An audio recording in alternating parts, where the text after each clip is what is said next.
Ya pemirsa, Anda mungkin masih ingat seperti apa gempa besar yang terjadi di Indonesia dalam 20 tahun terakhir. Dampaknya pun masih terasa hingga kini di daerah-daerah yang masih mencoba bangkit dari keterpurukan. Lalu apa yang disebut gempa megatrust? Jangan panik, kita coba kupas lebih dalam di waspada gempa megatrust picu tsunami ancam Jawa. Langsung saja kita ke slide yang pertama. Sebelum kita membahas lebih jauh, kita lihat dulu apa sih megatrust itu. Mengacu situs resmi Badan Penanggulangan Bencana, zona megatrust adalah sumber gempa tumpukan lempeng di kedalaman dangkal. Lempeng samudra yang menunjam ke bawah lempeng benua membentuk tegangan yang bisa bergeser dan memicu gempa. Memang bukan hal yang baru, namun kemudian di awal Agustus 2024 ini BMKG menyampaikan dalam keterangan tertulis seperti apa potensi pecahnya megatrust di Indonesia. Merespon megatrust yang terjadi di Nankai, Jepang dengan magnitudo 7,1. Ketika ditanya soal prediksi waktu terjadinya gempa besar ini, BMKG menyebut tinggal menunggu waktu.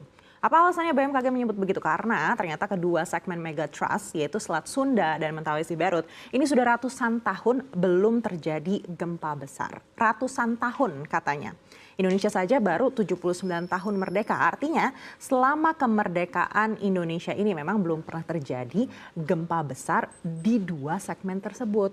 Namun banyak gempa-gempa lainnya dengan magnitudo yang juga tinggi pernah terjadi di berbagai tempat di Indonesia. Kita akan cek apa saja di slide berikutnya.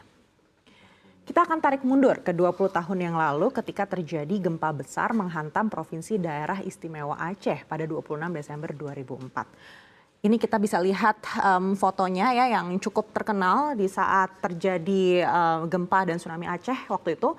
Kekuatan gempa saat itu mencapai magnitudo 9.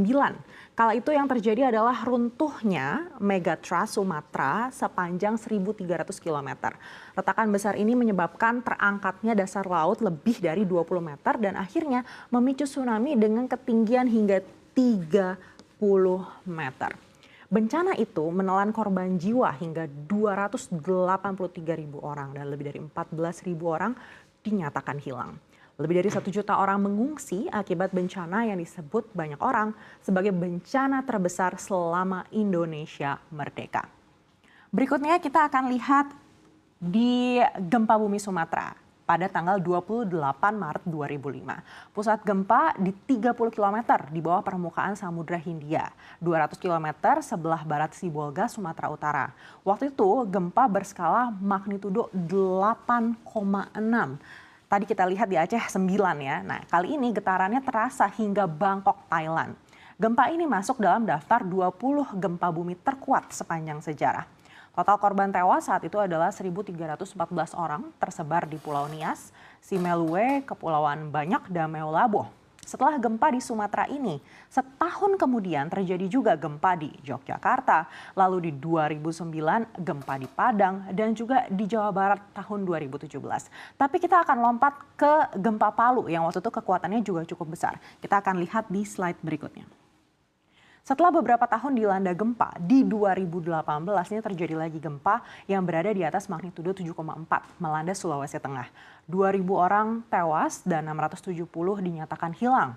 Gempa ini berbeda karena terdapat gejala likuifaksi alias pencairan tanah yang juga memakan korban jiwa dan juga material. Kita bisa lihat di gambar ini, kita lihat di sini ada memang jalan-jalan ini banyak yang juga ambruk karena adanya likuifaksi ini.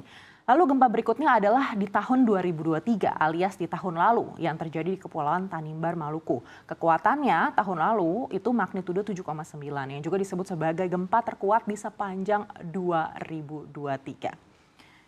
Memang selain berada di daerah cincin api, Indonesia memang rawan gempa. Tapi kita harus berkaca dengan negara Jepang yang juga relatif lebih sering mengalami musibah gempa tapi sudah cukup dewasa untuk menghadapinya. Ada beberapa hal yang perlu kita siapkan sedari dini menurut situs resmi Kementerian Kesehatan. Pertama adalah mengenali lingkungan tempat tinggal atau tempat bekerja. Di mana nih kira-kira kita bisa berlindung dan juga mengevakuasi diri jika terjadi gempa besar. Yang kedua adalah mengevaluasi dan merenovasi struktur bangunan atau mungkin rumah kita begitu agar lebih kuat di saat terjadi gempa. Berikutnya adalah atur benda material berat agar tidak menimpa kita di saat musibah terjadi. Misalnya, jangan menaruh lukisan besar persis di atas tempat tidur dan sebagainya. Dan berikutnya siapkan alat seperti kotak 3K, senter, dan surat-surat berharga di dalam satu tas yang bisa diambil kapan saja ketika bencana terjadi. Berikutnya jangan lupa untuk ini dia, berasuransi. Asuransi properti atau asuransi bencana. Memang kalau berkaca dengan gempa besar di masa peradaban kuno Meksiko misalnya, ini langsung menghilangkan seluruh peradaban katanya. Tapi apa salahnya? Kita bersiap sedari dini agar tidak panik di saat bencana terjadi.